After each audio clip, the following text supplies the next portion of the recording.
Et donc là, je dois donner mon ressenti sur ce mot. Mon expérience personnelle avec ce mot.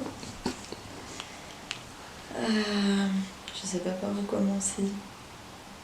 Je pense pas être une personne angoissée, en règle générale.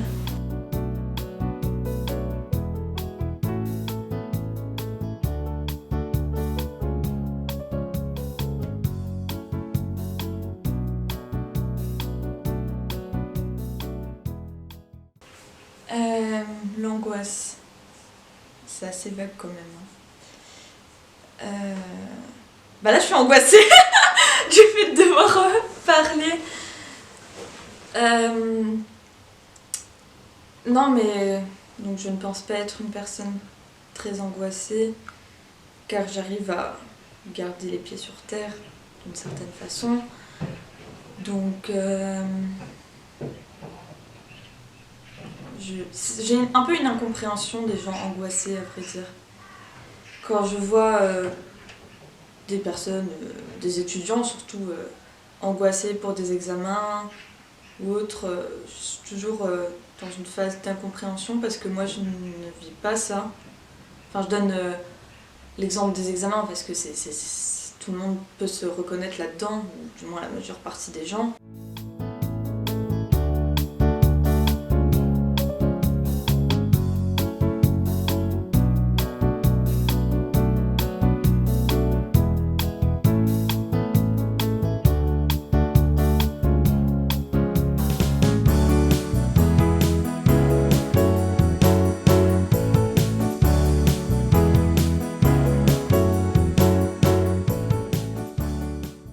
Je ne fais rien de spécial, je ne fais pas de la méditation ou quoi que ce soit. C'est juste en moi, j'ai pris l'habitude de ne pas angoisser, juste de relativiser, de prendre les choses comme elles sont et de ne pas paniquer pour des choses qui peuvent être angoissantes ou stressantes. Ça m'est vraiment très rarement arrivé d'être angoissée. Il y a une seule fois où j'ai fait une crise d'angoisse, mais... Et encore, je ne comprends même pas pourquoi j'ai fait cette crise d'angoisse. C'était il y a longtemps maintenant et depuis, je n'ai jamais eu ce genre d'émotion en tout cas.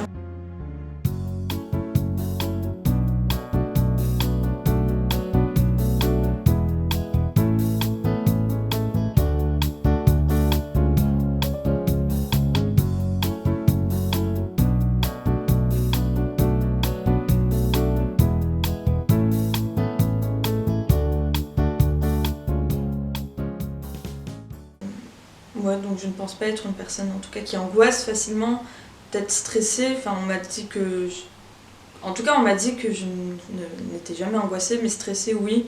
Alors que même le stress, pourtant, j'avais l'impression de ne pas le ressentir. Ou en tout cas de le ressentir d'une façon très minime face aux autres. Donc, je suis un peu... Enfin, oui, je suis contente d'être épargnée de cette émotion qui est...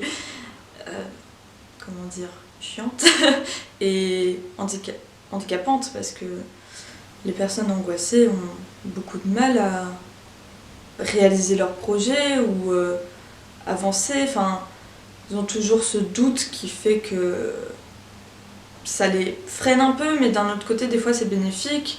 Et je sais que moi, c'est ce côté-là bénéfique qui me manque, parce que quand on est angoissé, on se force à faire bien les choses.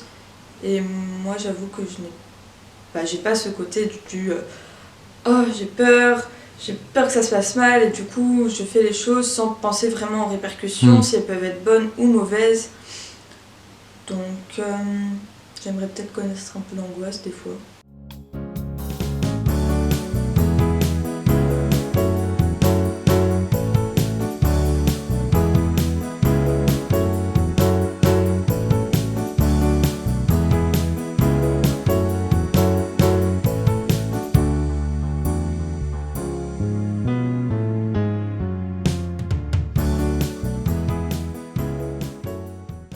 Avec le confinement, l'angoisse, je la ressens encore moins parce que j'ai l'impression d'avoir pas aucune obligation.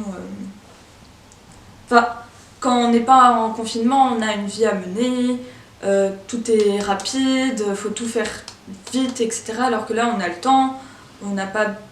Enfin, on peut se fixer ses propres objectifs sans avoir peur d'une deadline ou de quoi que ce soit. Alors là, l'angoisse, à la poubelle. J'ai aucune... Enfin, si j'ai une petite angoisse, par exemple, pour ma famille, si... Parce que je sais que ma grand-mère est malade, mais on ne sait pas encore si c'est grave ou quoi que ce soit, donc je suis un peu angoissée pour elle, mais c'est même pas lié au confinement au final, c'est lié à la situation qu'il y a partout. En fait, tout le monde a cette angoisse pour sa famille, de tomber malade, et de rendre une personne fragile malade, et donc... bon. En tout cas, ici à la maison, je ne suis pas angoissée. Je me sens bien, vu que je ne suis pas à risque pour personne.